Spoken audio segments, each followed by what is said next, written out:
Hello everyone, ఈ వీడియోలో శంఖం పూలతో హెర్బల్ టీ ఎలా చేసుకోవాలో చూపిస్తానండి. చాలా ఈజీగా తయారు చేసుకోవచ్చు. మనం రెగ్యులర్గా తీసుకునే టీ కాఫీలో ఏంటంటే మిల్క్ యూజ్ చేస్తూ ఉంటాము. అలా మిల్క్ యూజ్ చేయకుండా ఎప్పుడైనా మనం హెర్బల్ టీస్ అలవాటు చేసుకుంటూ ఉంటే అది మన హెల్త్కి కూడా చాలా మంచిది.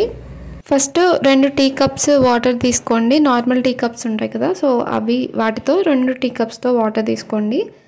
ఇలా తొడిమలు తీసేసి ఓన్లీ ఫ్లవర్స్ మాత్రమే ఆ వాటర్లో వేసి బాయిల్ చేసుకోవాలి.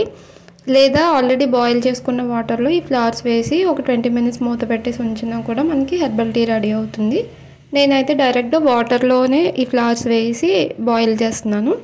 సో ఇప్పుడు కొంచెం సేపు మూత పెట్టేసి ఉంచితే మనకి ఒక 20 మినిట్స్కి ఇది రెడీ అయిపోతుంది. హెల్త్కి మంచిదని ఎక్కువ పువ్వులు యూజ్ చేయకండి. ఒక టీ కప్కి 2 ఫ్లవర్స్ వేసుకుంటే సరిపోతుందండి, అంతకు మించి అవసరం లేదు. సో మీరు తీసుకునేది కూడా రెగ్యులర్గా కాకపోయినా వారానికి 2-3 రోజులు లేదంటే ఆల్టర్నేట్ డేస్లో తీసుకుంటూ ఉన్నా సరిపోతుంది. మెయిన్గా వచ్చే డౌట్ ఏంటంటే ఏ టైంలో తీసుకోవాలి అన్న డౌట్ కూడా ఉంటుంది కదండి.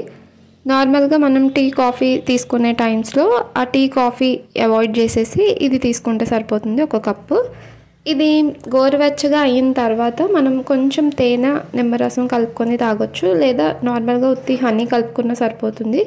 ఫ్లేవర్ ఏమి ఉండదండి దీనికి. బట్ జెన్యున్గా నేను రివ్యూ చెప్పేది ఏంటంటే, నేను ఫస్ట్ టైం తీసుకున్నప్పుడు కొంచెం పసిరి వాసన లాగా అనిపించింది నాకు. కొంచెం నేను తేనె మిక్స్ చేసుకొని తాగాను. బట్ ఇది ఎంతసేపు స్టవ్ పైన బాయిల్ చేయాలంటే ఒక 20 మినిట్స్ మూత పెట్టేసి బాయిల్ చేస్తే సరిపోతుంది. వాటర్తో పాటు ఫ్లవర్స్ వేసేసి లో ఫ్లేమ్లో బాయిల్ చేసుకుంటే సరిపోతుందండి. ఇప్పుడు కలర్ చూసారు కదా, మనం స్టార్టింగ్లో ఫ్లవర్స్ వేసినప్పుడు ఎలాంటి కలర్ లేదు, న్యూట్రల్గా ఉంది. ఇప్పుడు ఈ ఫ్లవర్స్ బాయిల్ అయ్యే కొద్దీ మనకి ఇలాంటి కలర్ వస్తుంది.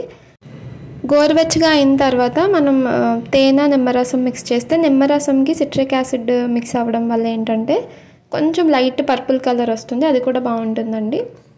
ఈ చెట్టు లేకపోతే ఏం చేయాలి, మాకు ఫ్లవర్స్ కావాలి అనుకున్న వాళ్ళకి ఆన్లైన్లో ఈ ఫ్లవర్స్ అంటే డ్రై ఫ్లవర్స్ సేల్ చేస్తారండి. డ్రై ఫ్లవర్స్ కూడా మనకి యూజ్ అవుతాయి. ఒకవేళ మీ ఇంట్లోనే మీకు చెట్టు ఉంటే ఆ డ్రై ఫ్లవర్స్ని మీరు కూడా స్టోర్ చేసుకోవచ్చు ఒక గాజు సీసాలో వేసుకొని. అవి కూడా మీరు ఇలా హెర్బల్ టీ చేసుకొని తాగొచ్చు. ఇందులో యాంటీ ఆక్సిడెంట్స్ ఎక్కువ ఉంటాయండి, అలానే యాంటీ క్యాన్సర్గా పనిచేస్తుంది అండ్ యాంటీ ఏజింగ్కి కూడా ఇది హెల్ప్ అవుతుంది.